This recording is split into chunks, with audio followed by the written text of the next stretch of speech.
What's going on, guys? Hope you're doing well. Oh my goodness, the Bulls are fucking back. The Bulls are back.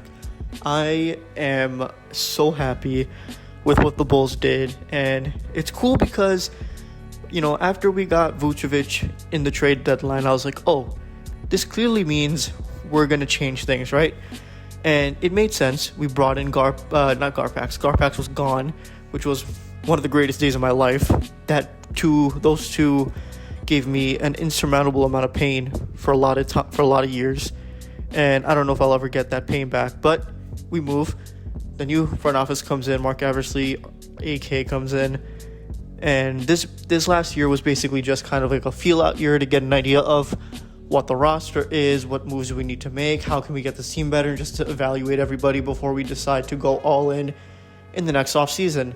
And man, they went all in. Like, even I'm surprised at what they did. Like, I knew we were going to make some moves to get this team better because we had to. The team was just not good. We didn't make the playoffs, and we had to do something, especially with LaVine being in his last year in his contract and wanting an extension.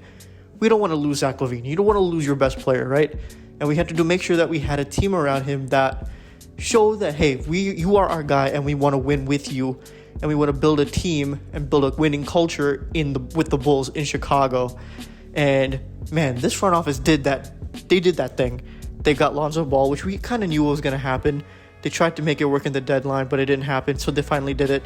And it was in a sign and trade. We got rid of Satoransky and Garrett Temple, which I'm fine with. It was actually not bad a deal at all. And we get Lonzo Ball, which was great for us because he fits a lot of what we need. Was it a little bit of an overpay? Yeah, maybe, but I don't really care because he is a point guard that we needed. He was one of the best point guards that was available in this free agency, so for us to be able to land him was a big deal. And I'm so excited to see what he can do for us because he fills a lot of the weaknesses that we had last year for defense, playmaking, facilitating, shooting. Like, Lonzo Ball has a lot of the stuff that we need for this team to be good. And I really think he's a really good backcourt mate with LaVine. It just works perfectly.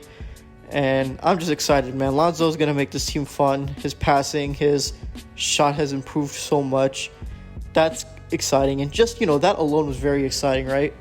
And then we were like, okay, we get Lonzo. Now we have to figure out what's going to be next because it was very clear. We had very few people under contract. So we needed to figure out what we could do next, right? And then on the day of the deadline, Brian Windhorst on ESPN comes out and says the Bulls are interested in Demar Derozan, and they want to do a sign and trade and basically send Larry Markkinen to San Antonio because they had wanted Larry Markkinen. So that was very interesting because DeMar DeRozan was not linked to the Bulls for a while. It was always the Heat and then the Lakers and the Clippers, which made sense because he's an LA guy. But, I mean, somehow, some way, it worked. And the Bulls ended up with DeMar DeRozan and a sign and trade. It was a bit of a pay. We got 3 years, $85 million, which is a lot. Let's be honest, a lot, because a lot of people thought he was just going to take the mid-level exception with, the Clippers or the Lakers, which was going to be $9 million, which was nothing for him. But, hey, a 3-year, $85 million contract with the Bulls is good, very good. And I'm happy for him getting his money. And yeah, is it an overpay for us? Yeah, but that's the thing. I don't get why people are mad at what we paid because we're acting like a big market team now. Finally. The Chicago Bulls are a big market team. We're a storied franchise with a lot of history and all that stuff. So we're supposed to act like a big market team.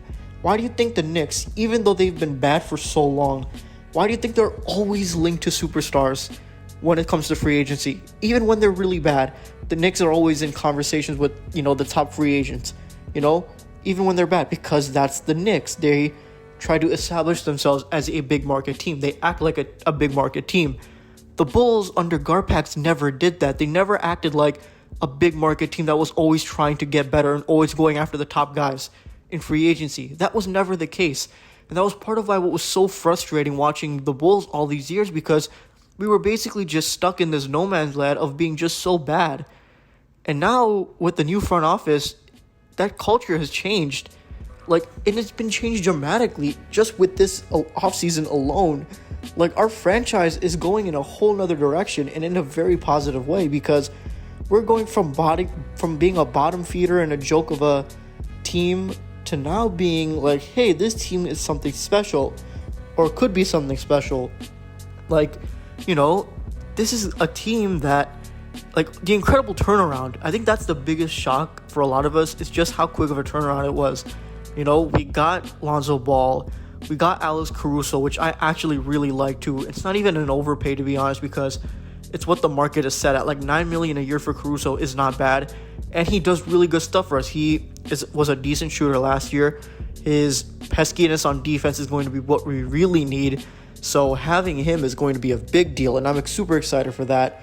And also Alex Caruso, he's just like he's a Lakers fan favorite, and all the Lakers fans, they were all really sad to see Caruso go, which shows to me that, I'm glad we have him, because I think he's going to be a good guy for us coming off the bench. I think the guard depth that we have right now is really good with Lonzo, with Alex Caruso, with Ayo Dosunmu, who we drafted in the second round. I don't know if he's going to play or not, but still, it's good to have him there.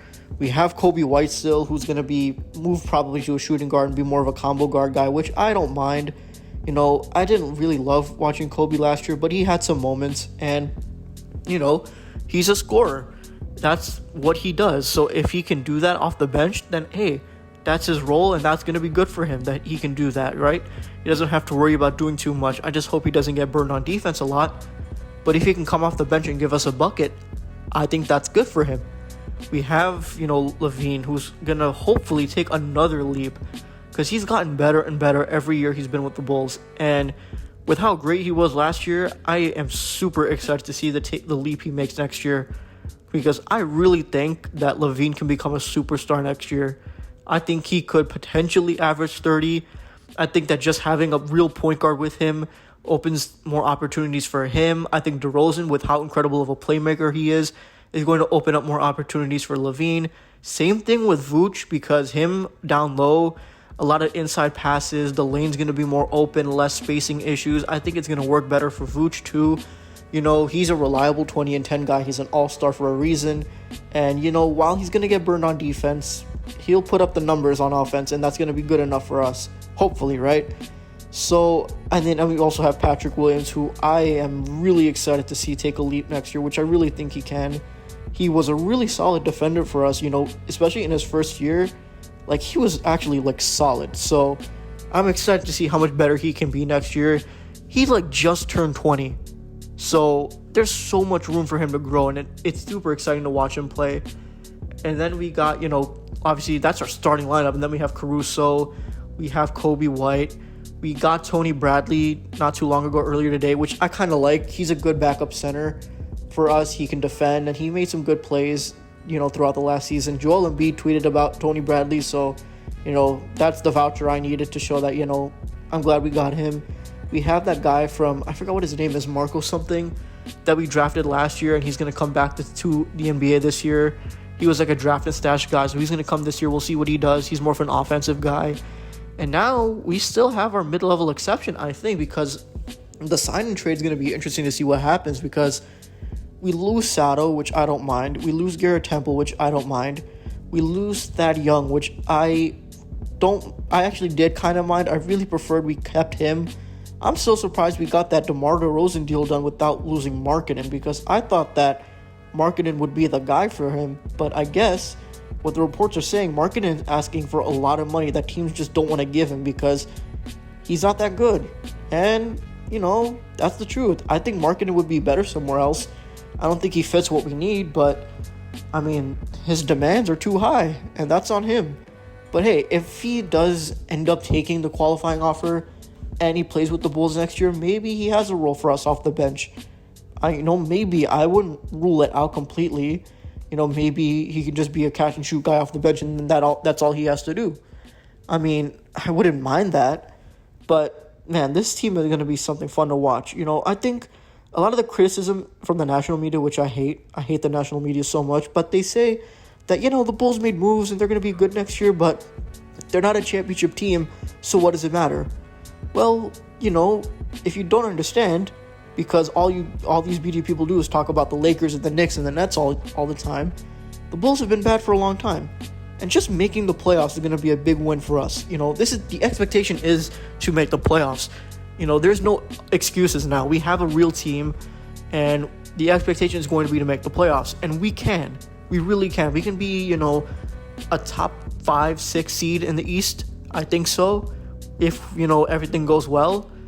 And for us, for Bulls fans, that alone is a win. Just getting to the playoffs again after, 5 years? The last time we made the playoffs, we had Rondo, Wade, and Butler on our team. It's been a while. So just making the playoffs alone is going to be such a huge accomplishment. And then we'll go from there, But I'm just super excited for this because it shows that because these moves that we made show that we're not afraid to go big. And we're not afraid to take a little bit of a risk to win. Garpax never did that. So for this front office to be like, you know what?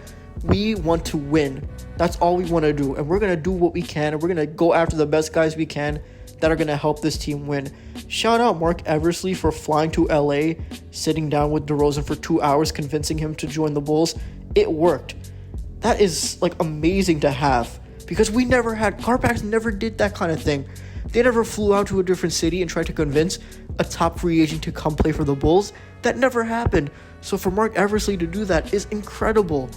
So, the bottom line is this is an exciting time to be a Bulls fan. A very exciting time. We're going to be a very fun team next year. We have a lot of fun, athletic guys. We can make some cool plays. We're going to be good. And I'm excited. I'm so excited to watch the Bulls next year. It sucks we have to wait a couple months to watch Bulls basketball, but hey, Summer League's next week and we can watch Patrick Williams do his thing, so that's fun at least. But yeah, it's a good time to be a Bulls fan. That is for sure. All right, thank you guys so much for watching. If you enjoyed this video, please be sure to leave a like and comment down below what you think about these Bulls moves. What do you think it does for them? How much of a difference do you think it makes? Because it's been great so far to watch, man. Life is great. Life is great as a Bulls fan right now. If you haven't already, please be sure to subscribe to the channel and also turn on your notifications so that you don't miss an upload. And that's basically it. Thank you guys as always for your continuous support, and I'll see you guys in the next one. Peace.